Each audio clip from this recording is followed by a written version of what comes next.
Peggy 18.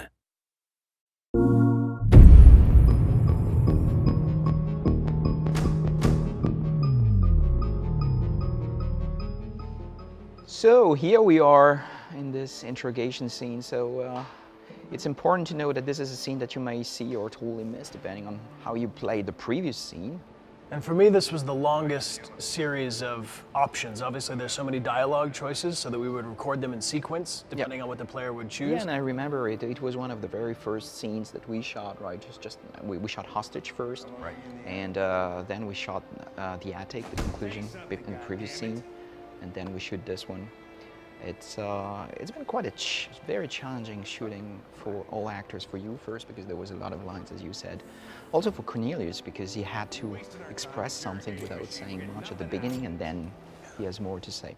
For me, one of the more difficult things, Cornelius is such a powerful actor that I had a hard time not having an emotional response to what he was doing, because Connor, of course, doesn't feel for him at all, but it's very difficult to not be empathetic to what Cornelius was doing in the scene. Yeah, and here we see Connor trying different tactics, trying to find a way to make him talk, but Cornelius wouldn't say anything. So you try the nice way, you try the hard way, and of course this is the player choosing. Right. And here when we filmed this, there was, the set was a mesh table, so that they could see the markers through the table. Yep. His handcuffs were a piece of very soft rope, so that we had nothing reflective to mess with the markers. There was, of course, lines on the ground that would tell us where the doors were, where the mirror is, where we would look through and talk to Hank and the other detectives in the other room.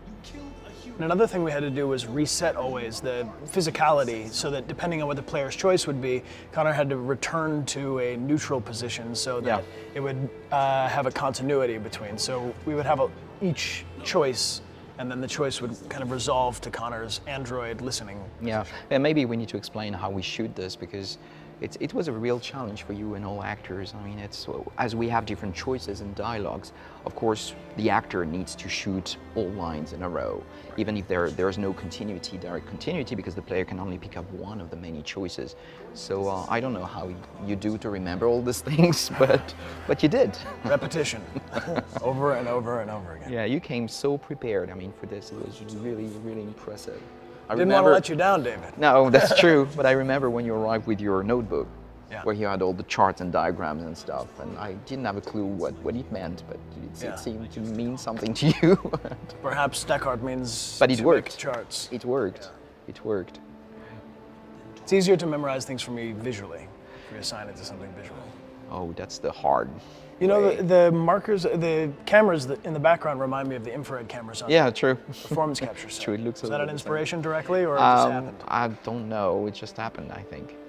I mean, this is a big opportunity for the player to determine how they're going to start to interact with the androids. I mean, your behavior in this scene might be a good precursor to the rest of the game. Yeah, and it's a nice way to for the player to create the characterization of Connor. What kind of Connor does he want? Does he want someone who is very manipulative and very nice, or very hard? I mean, what version of Connor is that? And what was nice in the writing was also to have very different emotions and have Connor switching from one intention to another, because he doesn't really feel these emotions, just fake them.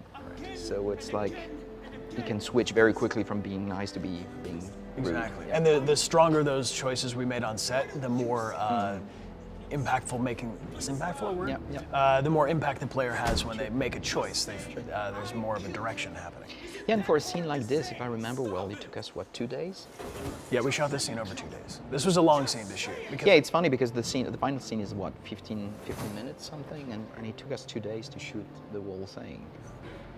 One of my favorite things in video games is when you're designing your character. In a lot of games, at the top of the game, before you play anything, you can choose their hair, you can choose their weapons, you can build your character. And I think what's cool about this game is you take that element and you bring it over the entire script, so that in a very intimate way, you're determining not just what does this character look like, what weapons do they have, but what kind of a character does this character have, which I think is cool. So we regarding cinematography, we worked quite closely to the characters, and as the tension grows, we get closer and closer. It was nice to play with the mirrors, the mirror in the back, Yeah, the amount of detail is incredible. I mean, this blew me away. I saw a screenshot of Cornelius's character that they released, and I mean, the facial animation team did an amazing job. It's very cool. Yeah, they did. This android doesn't even have a name because his owner didn't see a person in him and just treated him as an object. One of the many challenges that I have as a writer is really to write characters that will be consistent in their characterization while offering options to the player to play with the characterization and give their own version of Connor.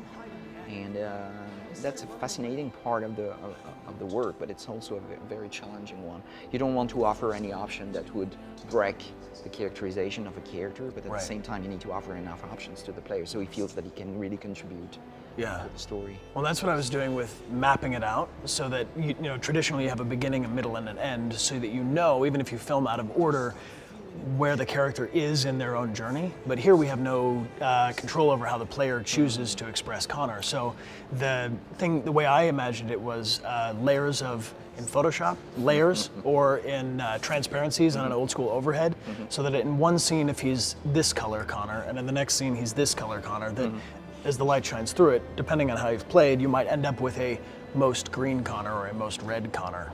So I felt that was very useful to you because we need to explain that we didn't shoot in chronological order. Not at all. Scenes, so we had to jump a little bit for production reasons. Right. For example, if I remember well, all the scenes with Clancy Brown were shot in a row. Right. So we had to play with chronology a little bit, and it's true that for a character like Connor, who evolves a lot and has a real arc, it was very useful to know where we were in the arc. So I felt this part of your work was very, very useful. Cool, good. I'm glad. Yeah, this scene in particular was quite complex to write and to shoot. Yeah. I think it was a real challenge for both actors.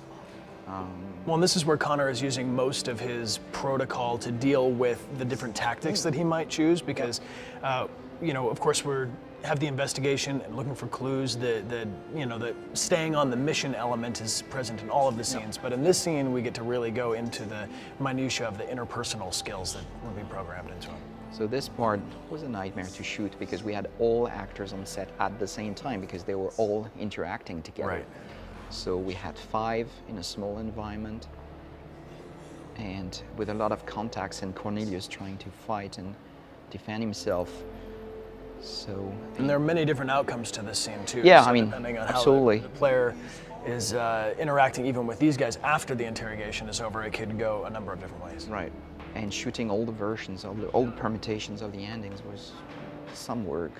Yeah. I don't think there is a good ending or a bad ending to this. It's like the rest of the game. There are just different versions of the scene telling you different things. Right. And I think this is one of the earliest opportunities in the game for the player to be rewarded for their empathetic tendencies. I don't know if we can include that. Absolutely. But it's a bit of a foreshadowing of the kinds of decisions you're going to have to make with Connor the rest of the game. Absolutely.